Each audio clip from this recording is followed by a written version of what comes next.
ya está Mónica Luzárraga conmigo en la plataforma y la vamos a tener, ya estaba llamándome la atención doña Produco.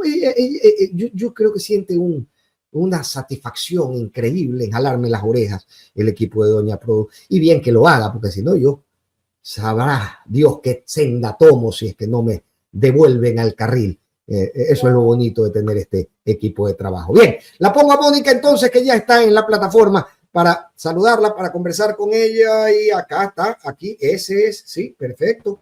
Ya ve cómo he mejorado, amiga. Fernando, buenos días. No, ya casi buenas tardes a ti y a todas las personas que hacen parte de la Contra, así como a las personas que están conectadas viendo ya la transmisión. Muchas gracias, querida Mónica. Oye, acabo de tener una charla muy nutritiva con Fernando González, él es abogado experto en derecho laboral, y quería partir desde ahí, desde donde dejé la charla con Fernando, para empezar a hablar sobre los vicios que podría presentar, concretamente la ley de integridad pública, porque ya hemos hablado de las otras, pero yo quiero también abarcar una conexión entre estos propósitos que empujan, entre los propósitos políticos que se empujan con estas leyes. Decía Fernando, mira, aquí hay una gran realidad y es que tenemos que replantearnos el sistema de financiamiento de la seguridad social. Ahora, siendo esta una realidad, un sistema de seguridad social pensado para cuando la expectativa de vida era mucho menor, lo cierto es que no luce como que nos lo estamos planteando como una discusión seria, más bien es una discusión que va empujada por propósitos políticos y quién sabe si por otros intereses. ¿Cómo queda al final este rediseño? Principalmente en lo relacionado, y arranquemos desde ahí, a la estabilidad laboral de los servidores públicos, al retiro voluntario o a la jubilación voluntaria a los 60 años, y cuáles son las cosas que podría esperarse un servidor público como las que mencionaba Fernando en la entrevista anterior, que cuenta los días para poder jubilarse luego de una vida de trabajo y que ahora, al parecer, se iría únicamente con la jubilación del IES y no con el bono por la jubilación voluntaria, querida. Mira tú que has tocado un tema que es súper relevante para mí, porque habla mucho de, siempre lo voy a enfocar desde un tema de justicia social. Entonces, cada vez que se habla del sistema de seguridad social y se topa este tema, claro, las voces son, a ver, es que es inmanejable, es que ya no es lo mismo de antes, es que ahora hay dificultad para lograr compensar todo lo que el sistema de seguridad social debe garantizar, debe ofrecer y debe cubrir. Y claro, porque la lógica es, y lo voy a decir, Fernando, sin temor a equivocarme, la lógica es en algún momento, porque así lo hacen los visionarios de la seguridad social, es que en algún momento será que la seguridad social pública no tiene razón de ser y mira, o sea, habría que ir a un sistema de seguridad privada y te dicen, mira el ejemplo de Colombia que lo tiene y bla, bla, bla, bla, bla, y todo el discurso llevado hacia la privatización. Entonces, partamos de algo. El sistema de seguridad social tiene dos grandes flujos. El flujo que viene de los afiliados del sistema público y el flujo que viene de los afiliados del sector privado. En ambos casos hay que partir de una premisa que es la responsabilidad intergeneracional. Nuestros aportes, aparte de sostener el sistema de salud para quienes estamos hoy en día afiliados, también tiene una alta carga de responsabilidad con aquellas personas que ya trabajaron, que ya aportaron y que hoy en día están cubriendo sus jubilaciones. Haz de cuenta que tú hoy alimentas el seguro social para ti por el tema de salud, pero en un futuro para que los que vienen detrás sostengan tu jubilación. La pregunta es, si hay cada día menos afiliados y esos menos afiliados es igual a menos empleo digno, entonces pregúntate en qué momento se va a lograr sostener el sistema de seguridad social. Primer factor. Segundo factor, si ya tenías un componente de sector público que tenía carrera, una proyección, una estabilidad hasta 60 años de aportes, que dicho sea de paso, los aportes del sistema de seguridad social del sector público son uno de los que más aportan. Es uno de los rubros que más retiene, tanto en aporte personal como en aporte patronal. Ahora resulta ser que con la ley de integridad pública te dicen, chao, estabilidad laboral, contratos ocasionales y esto es, y bueno, y ahora si quieres cobrar la compensación del régimen, entonces espérate a los 65 años y si quieres completo, entonces espérate a los 70. Y claro, entonces vas quitándole incluso al flujo del sistema de seguridad social, la garantía o la previsibilidad de que por 60 años vas a tener gente afiliada a aportar. ¿De qué se va a sostener el sistema? Claro, entonces al final estamos hablando de una incongruencia que está en el mero cuore de la discusión de esta ley. Es decir, estamos brindándole la posibilidad al empleador Estado de, bajo el solo criterio de no, era exactamente de un incumplimiento sustancial y reiterado cuya calificación reside en el solo criterio de su jefe inmediato, poder despacharlo el día de mañana, venga usted en contrato ocasional que no representa ningún tipo de estabilidad, con eso le resta aporte al sistema, más allá de que es un sistema que no se ha concentrado en nutrir su base de aportantes, y llevamos la discusión a cómo la falta de aportantes en el sistema obliga o nos empuja a la necesidad o bien de privatización o bien de elevar la edad de jubilación para que siga aportando el trabajador. Y va a ser privatizarte, porque te apuesto, hoy en día tú hablas con cualquier persona, sea trabajador, si es trabajador te dice, yo el día lunes tuve una conversación ahí con la señora del gabinete y me decía, bueno, pero es que en realidad a mí no me afecta porque yo no estoy afiliada. Y le dije, ¿por qué no está afiliada? Porque la condición para darnos trabajo es no pedir afiliación. Y luego hablas con aquellas personas que fueron en su momento o que deberían ser y son empleadores en este momento y les preguntas por qué no afilian a sus trabajadores y la respuesta es que no me alcanza.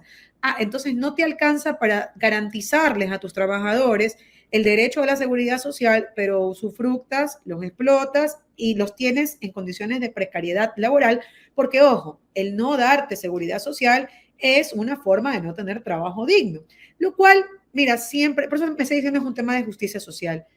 ¿Cuál es el proyecto de vida de estas personas sin una garantía de jubilación? ¿Cuál es la expectativa incluso de llegar a una jubilación digna o llegar a la vejez y contar con un respaldo de tipo social, de cobertura de salud, de cobertura de ingresos de jubilación? No existe. Y es porque cada vez y cuando se está haciendo parte del ADN del ecuatoriano este que me importismo y esta falta de empatía de yo necesito vivir y mientras yo pueda darle a mis hijos lo que yo les quiero dar, pues el resto no importa. Ahora, eso también tiene que ver mucho, Fernando, y temo decirlo con este modelo neoliberal que nos están imponiendo y que finalmente termina siendo como la crónica de una muerte anunciada, porque te apuesto que el día que el seguro social no sirva y algún iluminado logre que terminemos aceptando el seguro social privado, te apuesto que tu empleador va a decir, si usted no se afilia y no me garantiza su atención, entonces no lo voy a contratar. Entonces las cosas van a cambiar. Entonces, por favor, yo entiendo y sé que esto es un trabajo duro, esto es un trabajo arduo, pero hay que aprender a ver más allá de lo que estamos viviendo en este momento. Y la proyección es cada vez y cuando llevarnos y arrinconarnos hacia la privatización, porque es como que el Estado no funciona, entonces el privado nos va a garantizar el acceso, porque la gente se queja. La gente dice, yo pago, en mi época, por ejemplo, cuando yo era jueza, y pagaba, me descontaban $480 de seguro social. La pregunta es, ¿yo me atendía? No. Ojo, eso también tiene muchísimo que ver con por qué colapsa el sistema de salud pública. Por las malas formas de nutrición, por la falta de política de prevención y de cuidado de la salud. Pero ojo, el Estado no le interesa, al Estado de ahora y al de hace 8 años no le interesa absolutamente nada que tenga que ver con temas de prevención. Entonces, porque lo que quieren es, como digo, arrinconarnos y llevarnos a terminar aceptando y tolerando que ante la destrucción de la institucionalidad del Estado, pues, chuta, ¿qué más que un privado que venga a darnos la solución? Y ese no es el camino definitivamente, y menos si hay quienes como nosotros creemos realmente en la justicia social y creemos realmente en socializar los derechos de todos. Hablabas de la aspiración de una vejez y un retiro digno, y me recordaba un video que veíamos ayer en el programa de la noche con la audiencia que publica Nils Olsen en el medio, o publica el medio de propiedad de el medio que se maneja desde la PENI, el medio de propiedad de un femicida, en la que le hacían 60, 65 preguntas a Niels Olsen, y él repetía mucho la palabra dignidad, dignidad, dignidad, y mientras yo veía esta serie de respuestas, lo que decía, lo que me preguntaba es, ¿la dignidad de quién? ¿Existe la posibilidad de que alguna de estas reformas empuje a una concreción o bien de un retiro digno o bien de una vida digna o de atención digna en salud? Es decir, ¿dónde se observa la proyección o la intención de dotarnos de dignidad a través de estos cuerpos legales? Ninguna, absolutamente, Fernando. La construcción de estos proyectos de ley, los dos que ya han sido aprobados y el tercero que se encuentra en camino a ser aprobado, no hacen más que asegurar, sí, la dignidad, la tranquilidad y muy probablemente la holgura con la cual necesitan estar las élites y los grupos económicos. Pero no nos confundamos, porque ninguna de las medidas planteadas están direccionadas a beneficiar a las grandes mayorías. Y ese es el peligro, porque mientras, y ahí viene el tema de las distracciones, mientras nos ponen a hablar en la primera ley, por ejemplo, en la primera ley todos abocados a discutir si el allanamiento sin orden era legal o era inconstitucional, que si la seguridad no sé qué, ¡paz! Te metieron el tema de las exenciones tributarias a quienes donen bienes. Mónica Luzárraga, Fernando Ampuero pueden donar una casa a la policía, no van a poder hacerlo.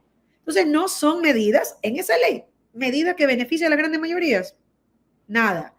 En los beneficios puntuales, discúlpame la interrupción, Mónica, pero es que acabas de plantear algo bacán, y es que en los beneficios puntuales existe una conexión entre leyes, es decir, hay un propósito que se va conectando en cada una de las etapas de las leyes que van promoviendo. Por ejemplo, hoy me admito la posibilidad de exenciones o reducciones en mis deudas tributarias a través de donaciones, y mañana en el siguiente proyecto o en el mismo, unos artículos después, me admito la posibilidad de reducir los intereses de mi deuda, y entonces al final aquella deuda que era 90 termina en 30 y este 30 la pago con las casitas que no me sirven. Por supuesto. Entonces, mira, por eso digo, es que, ¿sabes qué? Habría que hacer como, no sé, en algún momento un check de todo lo que vamos diciendo y todo lo que vamos en algún momento observando. Y que hoy más que nunca exige que nosotros estemos absolutamente enfocados en que mientras ellos nos imponen una narrativa y nos ponen a discutir en una cosa, hay que estar pilas, porque por el otro lado nos están haciendo goles que dan miedo. Entonces, en la primera ley era el tema de las famosas reducciones del impuesto a la renta por donaciones. ¿Benefician a la gran mayoría? ¿La gran mayoría se beneficia de exenciones al impuesto a la renta? No, porque ni siquiera les alcanza para llegar a la base imponible del impuesto a la renta. Luego viene la segunda, la de integridad pública. Nos pusieron a discutir, pero como todo, por temas de adolescentes infractores. Y tú verás, y la gente podrá revisar los debates. Todos los debates fueron adolescentes, que ni siquiera era la razón de ser de la ley inicialmente. Pero ahí estábamos los grupos de derechos humanos, adolescentes. Y mientras estábamos enfrascados en esa discusión, 1, destrozaron el servicio público, 2, se perdonaron intereses. ¡Qué maravilla! Ahora viene la tercera. Y en la tercera, discusión sobre el tema de los bienes nacionales, parques, bla, bla, bla. Y entonces la voz es, ojo, enfócate en las tierras, en las comunidades, bla, bla, bla. Pero ya sale, pues que también otra vez, exenciones tributarias, otra vez remisión de multas y recargos para quienes se han beneficiado de créditos de la CFN. Fernando, los créditos de la CFN son créditos que superan el $1.000.000. O sea, tú estás premiando con reducción de multas, recargos e intereses a grandes sumas de dinero, como si el ecuatoriano, el normal, el común, se ha beneficiado de un crédito de la CFN. Y te voy a decir algo que lo planteábamos ayer en el programa. ¿Qué forma de desincentivar a aquellas personas que sí cumplimos a tiempo con nuestras obligaciones? Desde la obligación laboral de afiliar hasta la obligación de pagar a tiempo y declarar tus impuestos.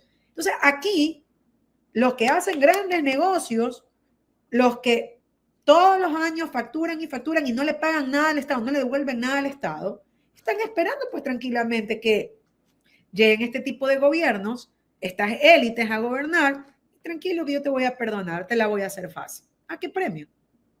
Entonces, hay que ir viendo, ¿no? Porque les decía yo el tema famoso ayer de los garabatos de este muchacho. Dejen de enfocarse en tonterías y empiecen a pensar en lo que realmente está pasando en este país. Completamente de acuerdo. Te voy a poner un comentario de Omar Novoa en pantalla mientras conversamos sobre. Mire, Omarcito, mire. Ahí está, claro. Yo ayer decía lo mismo. Yo soy un aficionado, un entregado al doodle. Parece que somos todos los abogados neurodivergentes en este país. Oye, no, digamos, yo tengo por ahí guardado el código civil con el que estudié. Eso es una muestra de arte. Yo tengo corazones con flechas. Corazón con flecha. Oye, me sentí súper culpable ayer, pues eso. Yo decía, no puede ser, me han descubierto.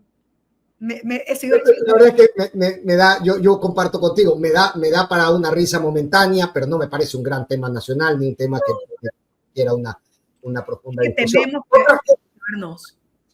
Sí. Y son otras cosas las que nos deberían preocupar y en las que deberíamos sostener el hilo, digamos, de esta preocupación, que a mí me llama la atención que entre los fogonazos y las cortinas de humo, son pocos los que pueden ir siguiendo la cuerda de estos propósitos concatenados que decíamos en los proyectos legales. ¿Cómo hacerlo, Mónica, cuando al final, al parecer, incluso los organismos de control que deberían estar pendientes de estas violaciones, que a veces son pequeñas pero que son sistemáticas, no parecen estar muy alertas a ellas, y más bien los que hablamos desde la opinión pública parecemos loquitos y que se van quejando de todo lo que se propone, pero lo que pasa es que si hemos identificado un propósito concatenado en todas las propuestas, pues es lógico que nos opongamos a cada una de las etapas porque hemos identificado un propósito que no es el que compartimos. ¿Cómo seguirle el ritmo a un esfuerzo legislativo que va en quinta desde Carondelet y que parece que no nos deje no nos deje el tiempo para hacer un análisis reposado de cada uno de estos proyectos de ley? En principio tenemos todos que saber que la Corte Constitucional, más allá de una acción de seguimiento, no tiene cómo oficiosamente conocer proyectos de inconstitucionalidad. Sin embargo, ya al día de hoy se han sumado no una, no dos, sino varias demandas de inconstitucionalidad. Creo que una de las leyes que más demandas ha recibido es la Ley de Integridad Pública, no solamente por la forma y por la violación del procedimiento parlamentario que se dio en el segundo debate, sino también porque, no siendo la peor, por si acaso, es de las que afecta a múltiples sectores. Entonces, claro, lo que hablábamos de la falta de empatía.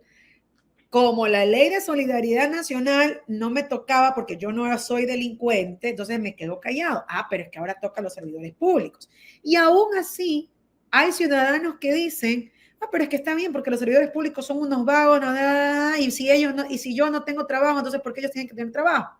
Ahí es cuando yo les digo, dejen de pensar con ese razonamiento de metro cuadrado, porque mañana, cuando vengan por los trabajadores en general, entonces ahí no le va a gustar. ¿Quién lo va a defender? Entonces, hay que ir haciendo esto que estamos haciendo. Me parece un trabajo sobrehumano, además, Fernando, porque te digo, la gente dice, pero dejen de quejarse, pónganse a hacer.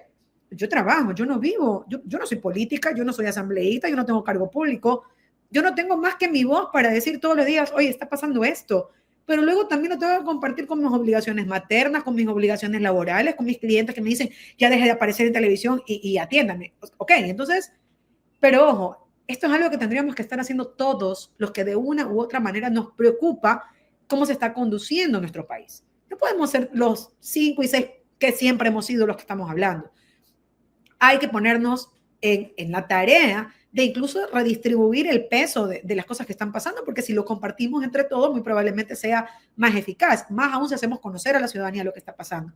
Porque hay algo cierto, Fernando. La gente molesta y dice que la RC que está haciendo, la RC que está haciendo, la RC que está haciendo. La RC hoy no es mayoría en la Asamblea Nacional. Y puede hacer un esfuerzo sobrehumano, en serio sobrehumano, por demostrar lo que está pasando, pero tal cual como tú le has dicho, ellos ahora en este momento están en una balsa y los otros están en un jet, pues, o sea, la diferencia es abismal. Y más aún cuando a la suerte de proyectos de ley en materia económica urgente, estos tipos encontraron la sexta velocidad y saben que es como una vía express para hacer lo que les dé la gana. ¿Por qué además? Porque tienen mayoría. ¿Y por qué además? Porque nosotros sí nos vamos a tener que dar la tarea luego de que salgan estos proyectos, obviamente de ir a la Corte Constitucional a esperar el tiempo político en que la Asamblea, en que la Corte Constitucional quiere decir, así es verdad, tengo que pronunciarme sobre esto. Pero están encontrado el atajo y están transitándolo en trucutú. Pero también, claro, pero también aquí hay una gran realidad, ¿no? Y es, no quiero posar mi crítica sobre quien no la merece, pero al final del día esta es una sociedad que no está observando estos vicios que nosotros sí estamos observando. Y eso es lo que nos expone a nosotros, a los que parecemos loquitos reclamando, nos deja como eso, como esta gente. No hay cosa que te calcen. Exactamente eso. Y más allá de la tusa que nos calce o no nos calce, el asunto es que aquí hay una sociedad que está dispuesta a exponerte así cada vez que tú haces un reclamo que desde lo académico incluso es más que justificado. ¿Cómo recuperar ese terreno? Y lo hablaba, por ejemplo, en mi entrevista anterior respecto de las impresiones que la ciudadanía tiene sobre el ejercicio de garantías jurisdiccionales, por ejemplo. Me decía Fernando, ahora la acción de protección parece ser, o la acción de habeas corpus parece ser malas palabras, todo aquel que recurre a ella es porque en algo raro debe andar. Parece un recurso para delincuentes y no un recurso de garantía jurisdiccional para los ciudadanos. Y ese es un mal que aqueja ya a la opinión pública, ya a la sociedad. ¿Cómo recuperar el terreno perdido en ese aspecto, en esas nociones de los derechos que nos asisten? Mira, la manipulación y la mentira parecen ser deportes nacionales en este momento. Y como bien tú lo indicas, si somos pocas voces quienes desde la academia, desde la experiencia, desde el ejercicio profesional, incluso te diría, Fernando, si no fuéramos ni siquiera ni profesionales ni académicos, mientras seamos personas con conciencia social y estemos dispuestos a luchar y a reconocer y a reivindicar los derechos que hoy se pretenden destruir, deberíamos ser muchísimas personas haciendo que la gente concientice qué es lo que está pasando y qué es lo que se va a venir. A mí me molesta demasiado, y esta es una reflexión que tengo contra mis propios colegas, porque siento que a veces hay sectores de los que ellos no quieren tocar, no quieren hablar, no quieren alzar la voz por el temor al rótulo, ¿no? A mí poco, nada me importa, me digan defensora de delincuentes, defensora de narcos, no me importa, porque sabes que al final yo no vivo de la opinión de la gente, eso es una mera opinión y yo me sostengo en la defensa de los derechos, en la defensa de los hechos, independientemente de a quién le beneficien. Entonces sí hay que hacer también un mea culpa, porque los que hoy, por ejemplo, salen hablando de arbitrariedad, que esto no es posible en un Estado constitucional de derecho, que hay que estar atentos. Sí, pero estuvieron bien callados hasta hace unos días. Entonces, o hablas siempre, o siempre eres coherente con lo que dices defender, o mire, mejor escóndete en la ignominia de la complicidad, porque eso es lo que representa callar. Callar hoy no es una opción. Y hay colegas que te dicen, pero ¿por qué te metes en problemas? ¿Pero por qué hablas? Porque si es mi voz la que puede hacer entrar en conciencia a la mayor parte de la población, a 10, a 20, mira, con que 20 me escuchen me parece suficiente. Y eso es lo que todos deberíamos estar haciendo en este momento. Quizás, Fernando, la protesta social hoy en día ya no sea solamente en las calles, sino también en las redes sociales.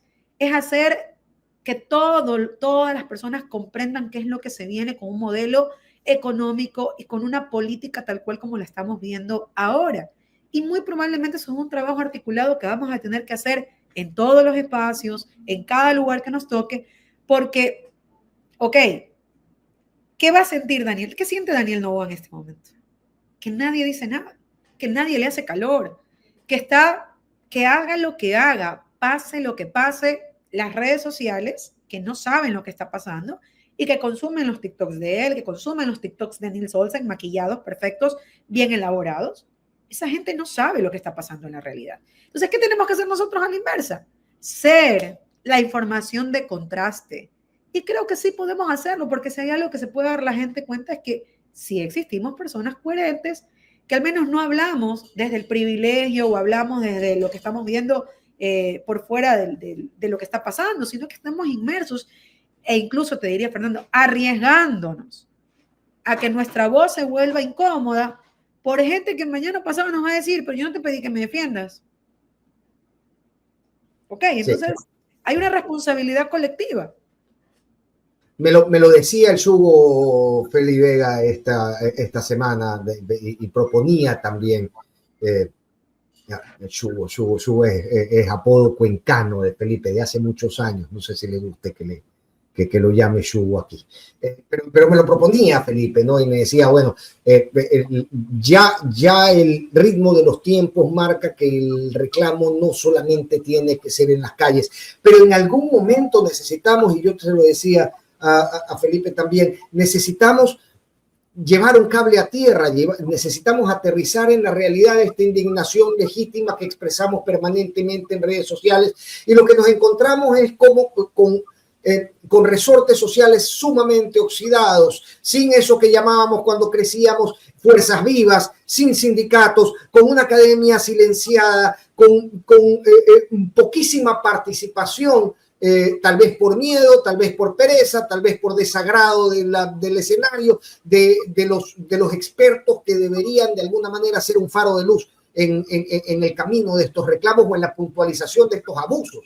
¿Qué está pasando en ese sentido, Mónica? ¿Es simplemente miedo? Lo conversaba también con David Almeida en estos días. Alguien el otro día me puso en el TikTok, pregúntese quién reprimió a los líderes sociales y quién evitó las marchas. Yo fui del Frente Revolucionario de Izquierda en la universidad. Yo sé por qué salí a reclamar. Salí a reclamar por presupuesto para la universidad, salí a reclamar porque se le pague a los docentes, salí a reclamar en contra del TLC. Y la pregunta es, cuando llegó el gobierno de la Revolución Ciudadana, ¿tuvimos que reclamar por presupuesto para la universidad?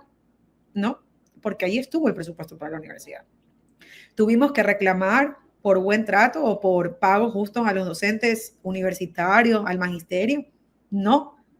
Entonces, realmente fue una época en la que no existían razones para protestar, porque todas las aspiraciones sociales legítimas que planteamos por muchísimos años fueron atendidas en su momento. Ahora, esos años hicieron pues que yo siento que el movimiento universitario, que el movimiento estudiantil, que el movimiento sindical, hasta cierto punto se ponga en estado off, ¿no? En estado suspenso.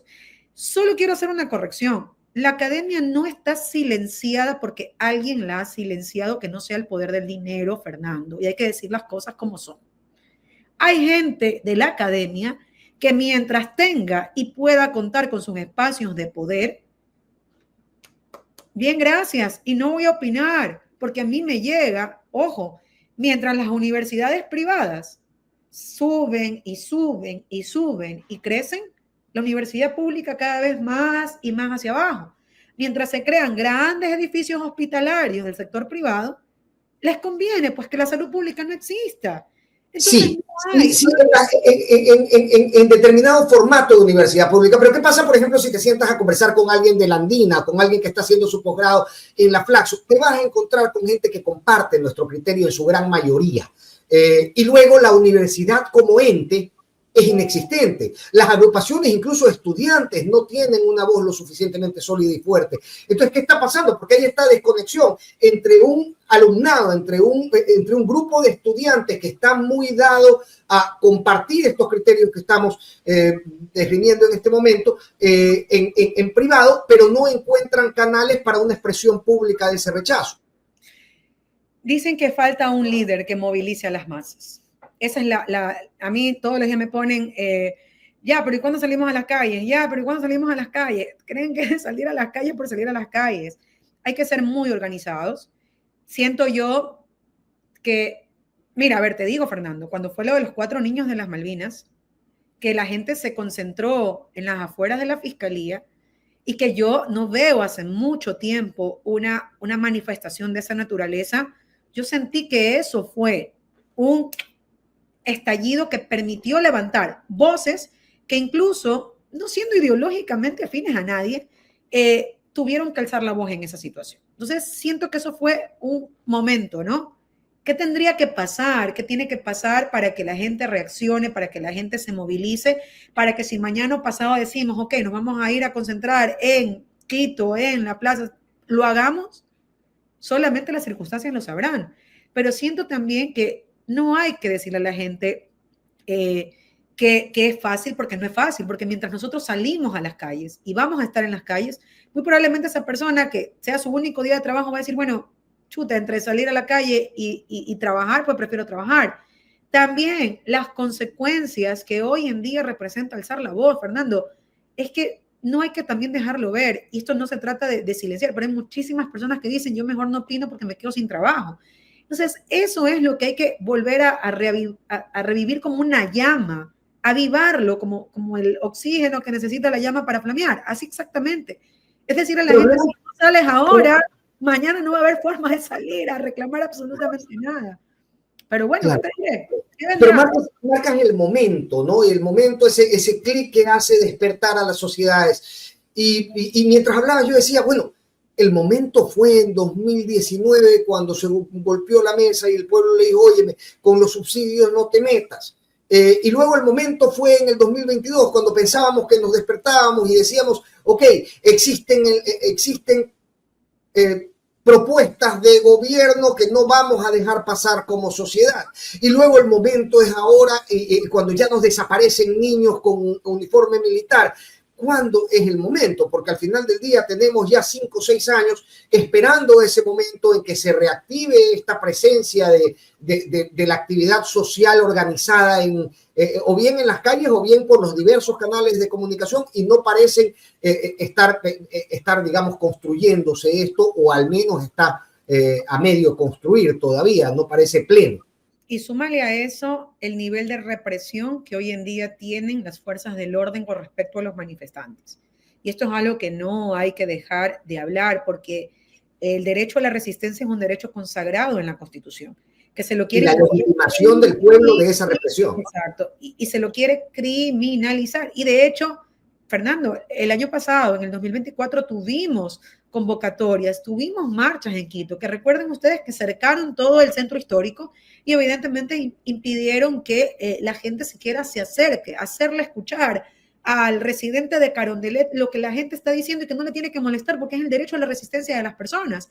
Ah, pero luego, ¿viste cómo actuaba la fuerza pública?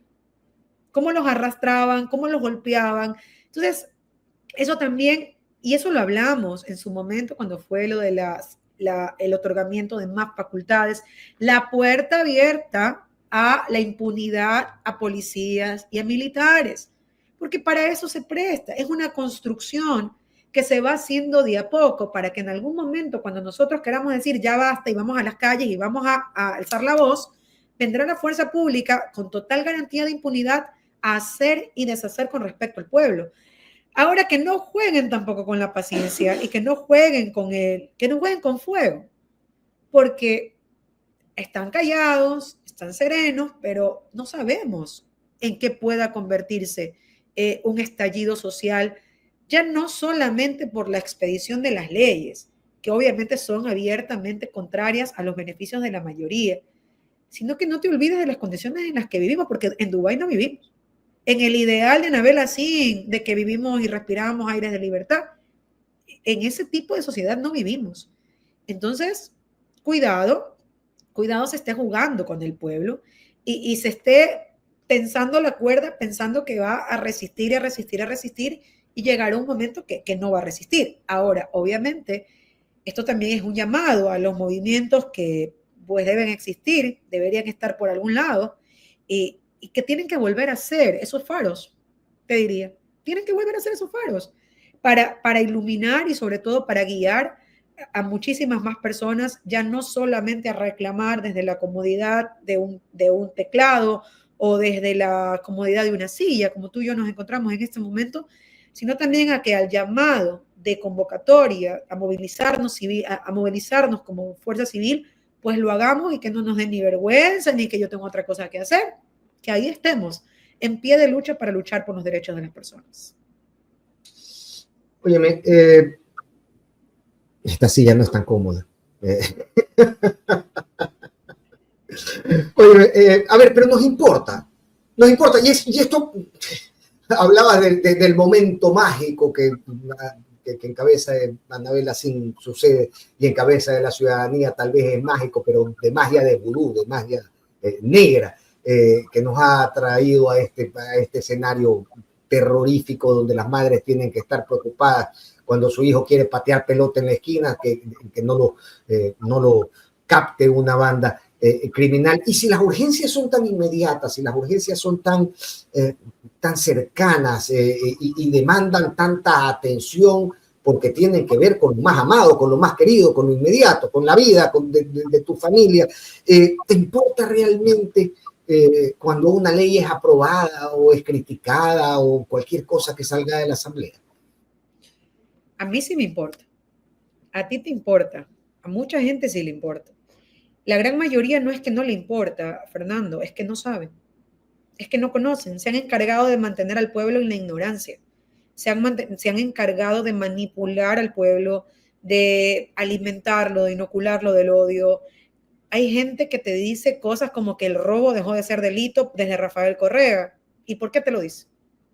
Porque ahí están los medios de comunicación tradicionales, los voceros que son cajas de resonancia de los gobiernos, enfermando y dañando el corazón de la gente. Y ojo, todo es perfectible, ningún proyecto político es perfecto, ninguna ideología es perfecta, todo se puede mejorar, pero lo que no es correcto es que como ciudadanos que por lo menos sabemos leer y escribir y que cogemos todos los días el celular para revisar las redes sociales, no nos importa nada ni siquiera contrastar la información. Hay que hacer parte y parte, ¿no? Porque la gente igual, o sea, a nadie le gusta vivir de las mentiras. Deberían en algún momento ser incluso críticos con aquellas personas que los manipulan, que los utilizan. Pero a ver, eso es una barrera que hay que superar porque la ignorancia es quizás la mejor garantía de este tipo de gobiernos para que a la gente, uno, no le importe y dos, ni siquiera, yo decía el otro día, ¿cómo saben las personas que se les quitó el derecho a la intimidad y en qué consiste el derecho a la intimidad? Si ni siquiera saben qué es el derecho a la intimidad. Yo le digo, una persona dice, ay, pero eso solamente le tiene que preocupar a los que andan en cosas malas. Le digo, ya, pues entonces desbloquea el celular y dáselo a tu mujer para que te lo revise. No, porque esa es mi vida privada. Pues eso exactamente es el derecho a la intimidad. Entonces, se debe ver que hay gente que ni siquiera sabe qué es la Constitución. Oye, pero ahí permíteme explicar, ¿no? Porque me dices, no nos gusta vivir de mentiras o no debemos vivir de mentiras, pero a mí me parece más bien que las masticamos y tragamos la pastilla de la mentira muy fácil.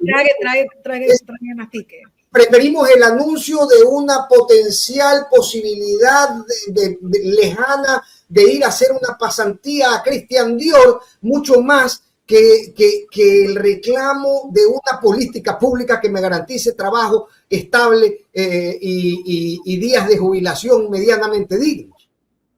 Es lo que decimos, es la visión del metro cuadrado, es la falta de empatía, es la ignorancia en la que tienen sumida la mayor parte de la población y que definitivamente saben dónde. Mira, ellos encontraron su nicho, tal cual como una estrategia comunicacional, como una estrategia de marketing, como una estrategia de e-commerce.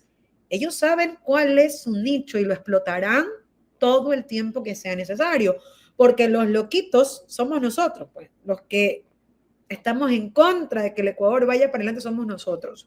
Saben qué hacerlo. El problema es que nuestra sociedad es una sociedad consumista de contenido basura, de contenido que no aporta. Entre decirle a un niño que se ponga a hacer una plana y se ponga a hacer TikToks, la gente prefiere ver un TikTok.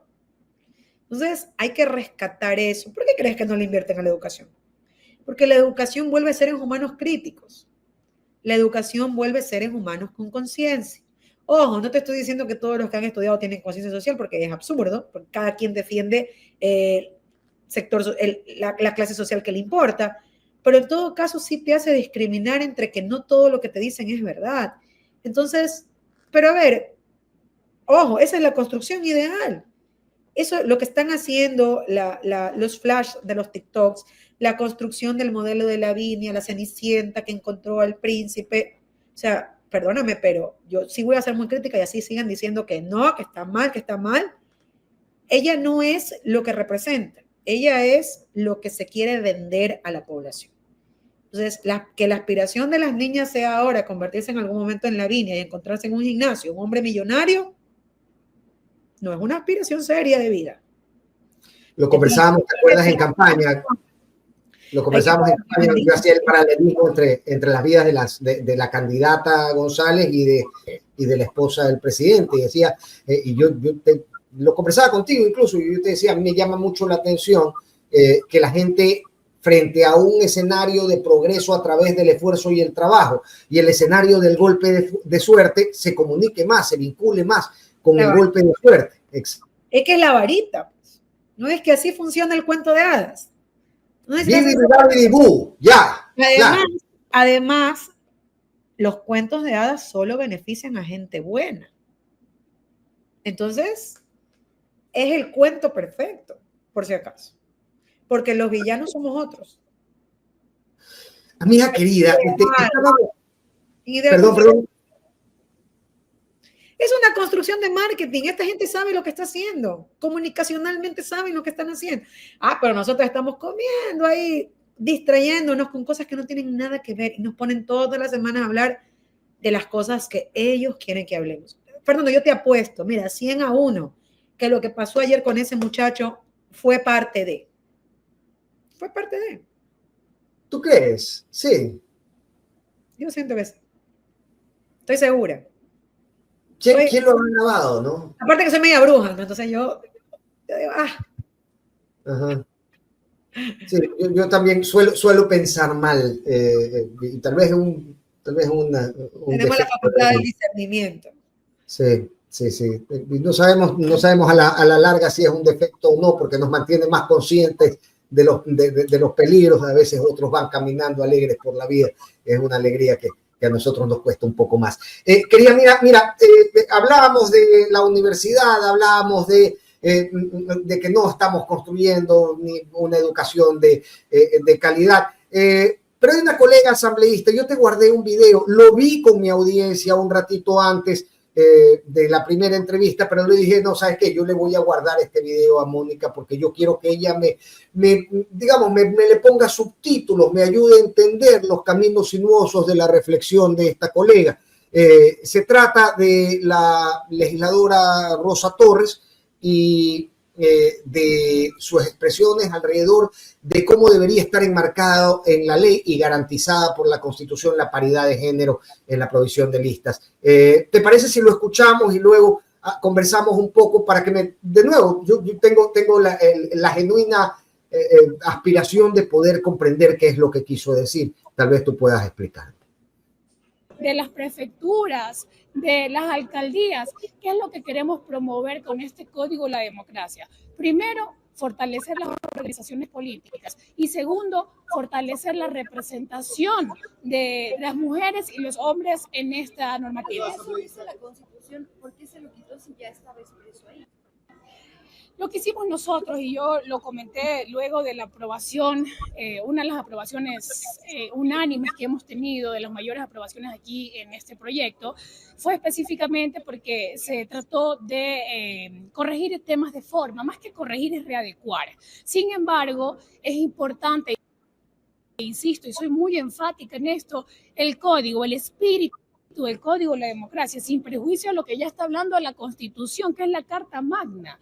Ningún código se puede ir por encima de la Constitución de la República del Ecuador, ya lo establece en su artículo 63. Es más, no solo lo establece, lo garantiza. Y lo que hacemos, no es una equivocación, insisto, esto de aquí es una precisión, quizá la ciudadanía probablemente necesite leer, sin embargo, la normativa establece que te manda hasta leer la asambleísta, que parece estar descubriendo la pirámide de Kelsen. Es abogada, sí, aunque, digamos, tiene, como te digo, reflexiones jurídicas algo sinuosas para mi gusto. Trataba de explicar por qué se retira la disposición para presentar candidaturas paritarias. Y argumenta en la Constitución, ¿no? Ya está garantizado en la Constitución, entonces quitémoslo de la ley, como si la ley no fuera un camino, un sendero para poder concretar los derechos garantizados en la Constitución.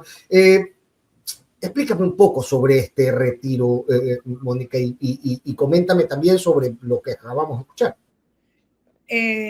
La explicación de Rosy Torres, que me sorprende en este caso que no haya necesitado tener un papel para leer lo que tiene que decir, es la muestra de cuando dices todo y no dices nada. Porque claro, entre una cosa, otra cosa, una palabra más rebuscada que la otra, terminas no explicándole a la ciudadanía y sobre todo a la interpelación que le hacen los periodistas, por qué razón, y aquí viene la reflexión, ¿no? ¿Por qué razón, si no tienen ninguna injerencia, porque ni aporta, ni suma, ni resta, entonces ¿por qué a ti se te ocurrió entre gallos y medianoches borrar un artículo que nunca fue ni discutido, ni propuesta su reforma, ni discutido dentro de las mesas, ni de primero o segundo debate, ni en el pleno, jamás? Hay que revisar cómo se construyó este proyecto de reforma. Y en ese proyecto de reforma nunca estuvo sobre la mesa eliminar el artículo 99. Habría que entender por qué Rosy Torres, cuando se fue a su oficina a hacer las correcciones de último minuto que le exigieron, porque recordemos que en este debate hubo un rechazo y se dijo no va a pasar porque ya ni siquiera era por el fondo, sino por los errores que tenía todo el texto en su construcción gramatical, semántica, sintáctica. Era un asco de proyecto, ¿ok? Entonces regresa y no contento con reformarse, le ocurrió... Alfredo Serrano, que estaba de acuerdo con el proyecto, lo mandó a escribir bien. Exacto, entonces, ¡pum!, lo borra. Entonces ahora, mira, nosotros, y ojo, yo coincido, por ejemplo, con las mujeres que hacen parte de la comunidad de mujeres ecuatorianas organizadas. Se quería pensar que era un error, puta, que alguien cogió de borró sin querer y se les fue. No. Rosy Torres acaba de decir que no fue un error, que fue una decisión. Y ojo, tú cortas el video, pero en una parte más adelante, ella termina diciendo que es que deben participar en política no por imposición, sino los más preparados. Oye, Rosy Torres, tú estás ahí sentada porque era garantía que las listas estén compuestas por hombres y mujeres y que obviamente exista la obligatoriedad en la paridad y en la construcción de los binomios de listas, de los binomios de representantes, de candidatos a alcaldía, de candidatos a presidente. Y la razón de ser por la cual la señora Pinto hoy en día es vicepresidenta del Ecuador. Y aquí sí viene una reflexión que es cómo se va silenciando y cómo se va pretendiendo o querer hacer convencer a las mujeres de que no tienen espacios. A ver, porque, vamos, que la Constitución diga que efectivamente tenemos derechos, que tenemos igualdad, que somos iguales, todo lo que ustedes quieran. Pero es que los derechos de las mujeres y sobre todo los derechos políticos no han sido otorgados voluntariamente por quienes hacen política, porque la Constitución lo dice. Recordemos que fue una demanda ante el Tribunal Contencioso Electoral la que obligó en las elecciones anteriores a cumplir con la paridad. ¿A qué? ¿Nos las dieron gratis? ¿Nos las dieron porque somos mujeres? No. Y ojo, no se trata de que nos regalen nada. Se trata de que se garanticen los espacios por los cuales muchas mujeres han luchado con capacidad, con experiencia, pero sobre todo con vocación de servir a las grandes mayorías. Pero luego están estas personas como Rosy Torres, que de repente ocupan espacios que son de representación de mujeres, borrando con el codo lo que muchas mujeres en las calles y en un trabajo articulado dentro de la Asamblea lograron. Y que fue un consenso de la necesidad de garantizar la participación política que ya es negada a las mujeres. Y Fernando, te voy a decir también por qué. Porque hay muchas mujeres que sopesan su participación en la política, porque cuando las mujeres llegamos a la política, somos la mujer de alguien, somos la amante de alguien, se nos comienza a valorar y a perfilar por nuestra vida personal, con cosas como las que, por ejemplo, le hicieron a Luisa González. Es que es madre soltera y si no pudo construir su familia, entonces ¿qué va a poder administrar un país? Esa es la bajeza con la cual miden a las mujeres en este país. Entonces, no tiene nada de cierto ese que es que la Constitución ya lo dice, o como dice, es que ningún código puede irse en contra de la Constitución. Señores, acaban de salir 2 leyes abiertamente inconstitucionales y me vienes a hablar de que tú como asambleísta estás consciente de que ningún código puede irse en contra de la Constitución. Acabas de firmar 2 proyectos de ley para hacerlo. Oye, ¿no crees ¿Mande? Sorry. ¿No crees que es otra cascarita? Es decir, dejar ahí esto para que luego el presidente heroicamente en su veto garantice la participación paritaria, ¿no? Y el titular ya está, ¿no? El presidente garantiza que las mujeres pueden participar de forma paritaria. Sí, porque además, si hay algo que ha sido este gobierno, es un gobierno misógino, un gobierno machista, un gobierno sexista, por donde lo vean, que construye este perfilamiento de las mujeres desde la apariencia física, porque todas son igualitas, por si acaso. Todas son igualitas. A mí no me dan con que no. Hay una O sea, te refieres de forma estética. Todas se ven bien. Sí, a mí me costaría 2 kilómetros viéndolas caminar diferenciar a varias de ellas, sí, estoy de acuerdo. Hay una lógica estética en esta cosa. Y créeme, todos los días, sobre todo quienes tenemos hijos, hijas, y que luchamos hoy en día porque se respete la equidad, porque se respete el trato igualitario. Mira, yo no soy una persona, creo que aquí en un momento lo dije, cuando hablábamos de violencia vicaria, yo no soy, jamás me vas a escuchar decir no le pegues o no la insultes porque es mujer. Jamás me vas a escuchar decir algo así. Siempre digo, no puedes ofender, no puedes gritar, no puedes violentar a alguien por el solo hecho de ser persona. Quítale el género aparte. Aquí tiene que haber un trato igualitario y una participación política que garantice el acceso a personas que históricamente hemos sido excluidas de la participación política. Y no me vengan a decir que entonces mañana los partidos políticos, sin la obligatoriedad de inscribir mujeres, vayan a darle el paso a mujeres. Porque ya hoy en día hay partidos políticos que dicen, búscame a cualquiera para ir ponerla en la lista. Y esa no es. Garanticen formación política de hombres y mujeres por igual, para que ahí sí lleguen los más capaces y no llegue otra Rosy Torres, no llegue otro Dominique, porque definitivamente esos no son personas capaces. Entonces, ojo, que nos va a costar. Pero sí, coincido mucho contigo. Y ojalá esa no sea la tónica del comentario, ¿no? Gracias, señor presidente, por haber garantizado. No, borraron algo que no tenían que haber borrado, así que no tengo que darte gracias por absolutamente nada, tal cual como no había que darle gracias por la recaptura de Fito. Por eso son expertos. Ya sacarán la cápsula comunicacional. Mi presidente. Eso. Claro. Incluso pareciera ser que los operativos están revestidos ya de esta lógica comunicacional y que se hacen tomas específicas para que luego encajen en la publicidad de YouTube que ya se tiene pensada. Querida Mónica, me pasé con largo del tiempo, doña Produ muy probablemente me quiere mandar al paredón, pero de todas maneras yo no puedo dejar de pedirte una opinión sobre la sanción a Viviana Veloz y el archivo de la causa contra la señora Yadira Vallas. Llegaron las cositas. Mira, si se ha perdido la imparcialidad, ya no solamente se ha perdido en el sistema de justicia ordinario, hemos visto con qué vara miden estas personas, pero no es algo que nos debería sorprender, porque las reglas, la garantía de tener jueces imparciales, ya las perdimos, incluso te diría desde el año pasado con las múltiples infracciones que se cometieron en su momento, más las de la campaña, que están hablando de un organismo totalmente cooptado, servil, una sucursal de Carondelet. Entonces, ahí es cuando, por ejemplo, tiene que hacer peso la ciudadanía, porque no es posible, ojo, sin desconocer yo no voy a decir, por ejemplo, no, es que si lo hacen los de la RC está bien, entonces si lo hacen los de ADN está mal. No. Cualquiera que cometa una infracción tiene que tener la garantía que en caso de ser denunciado va a recibir exactamente el mismo trato y va a recibir exactamente la misma sanción independientemente de que sea, porque por eso la imagen de la justicia es sin ver a quién beneficia. Ahora, el problema es que tal como ocurre en todos los espacios, pues muy probablemente en este país se persigue y se sanciona a unos y con los otros me hago el que no vi, el que no sé.